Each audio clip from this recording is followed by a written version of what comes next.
கோவையில் முல்லை தற்காப்பு கலை மற்றும் பயிற்சி கழகத்தை சேர்ந்த கோகுல் கிருஷ்ணா தமிழ் பாரம்பரிய கலைகளான சிலம்பம், வால், மண், மான்கொம்பு வீச்சு கலைகளை தொடர்ந்து 11 மணி நேரம் செய்து உலக சாதனை புத்தகத்தில் இடம் பிடித்தார். கோவை சின்ன வீடம்பட்டி மற்றும் சேரன் மாநகர் பகுதியில் உள்ள முல்லை தற்காப்பு மற்றும் விளையாட்டுக் கழகத்தில் 5 வயது முதலான மாணவ மாணவிகளுக்கு தமிழக பாரம்பரிய கலைகளான சிலம்பம், அடிமுறை, வேல்கம்பு, வாழ்வீச்சு, வளரி, மான்கொம்பு, சுருள்பால், வால்வீச்சு போன்ற பயிற்சிகள் பாரம்பரியம் மாறாமல் கற்றுத்தரப்படுகிறது. மேலும் இங்கு நன்கு பயிற்சி பெற்ற மாணவ மாணவிகள் பல்வேறு உலக சாதனைகளை செய்து அனைவரின் கவனத்தையும் ஈர்த்து வருகின்றனர். இந்நிலையில் இதே பயிற்சி கழகத்தில் பயிற்சி பெற்று வரும் கோவை சரவணம்பட்டி பகுதியைச் சேர்ந்த சுப்பு கிருஷ்ணன், லாவண்யா தம்பதியின் மகன் கோகுல் கிருஷ்ணா உலக பெற்றோர் தினத்தை முன்னிட்டு ஒற்றை மற்றும் இரட்டை சிலம்பம், பால் மற்றும் சுருள்வால் வீச்சு, மான்கொம்பு வீச்சு என 5 தமிழ் பாரம்பரிய ஆயுதங்களை பயன்படுத்தி ஒரே மேடையில் தொடர்ந்து 11 மணி நேரம் செய்து சாதனை படைத்தனர். 11 வயது மட்டுமேயான சிறுவன் கோகுல் கிருஷ்ணா அதிகாலையில் 5 மணிக்கு துவங்கி மாலை 4 மணி வரை செய்த இந்த சாதனை இந்தியா உலக சாதனை புத்தகம், அமெரிக்கன் மற்றும் யூரோப்பியன் உலக சாதனை புத்தகம் என 3 உலக சாதனை புத்தகத்தில் இடம் பிடித்தது. சாதனை மாணவன் கோகுல் கிருஷ்ணாவிற்கு இந்தியா, யூரோப்பியன், அமெரிக்கன் உலக சாதனை புத்தகங்களில் கோவை மாவட்ட தலைவர் பிரகாஷ் ராஜ் கோப்பை, பதக்கம் மற்றும் சாதனை வழங்கி கௌரவித்தார். உலக பெற்றோர் தினத்தை முன்னிட்டு சிறுவன் கோகுல் செய்த இந்த சாதனை அவரது பெற்றோர், உறவினர்கள், பள்ளி ஆசிரியர்கள் என பலர் கலந்து கொண்டு கைகளை தட்டி உற்சாகப்படுத்தினர்.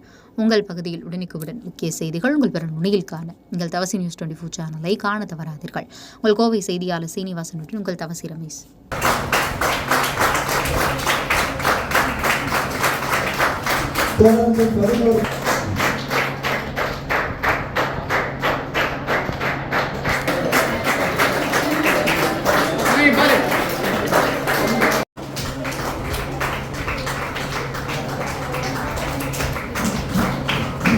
இந்த சாதனையானது முடிவடைய இன்னும் சிறிது நேரம்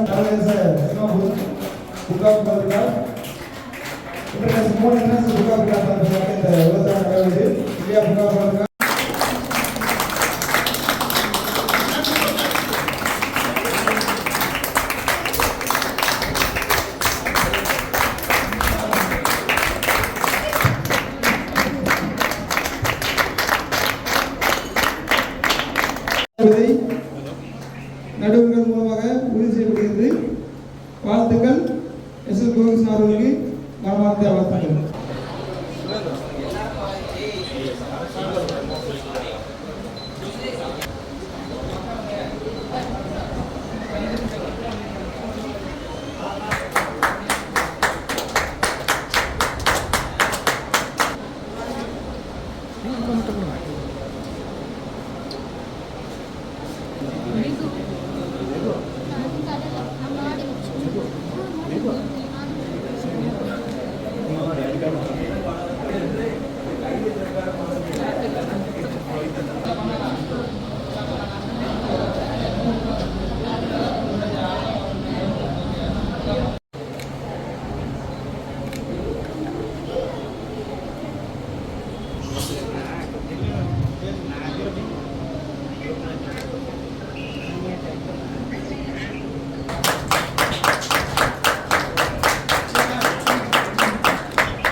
அப்படியே வெயிட் பண்ணுங்க ஸ்ட்ரெயிட்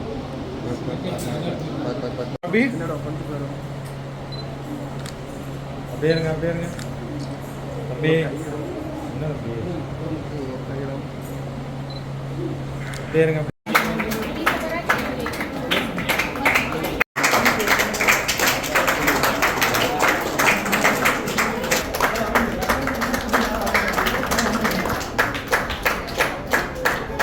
போகலாம் உங்களை பிடிக்கிறது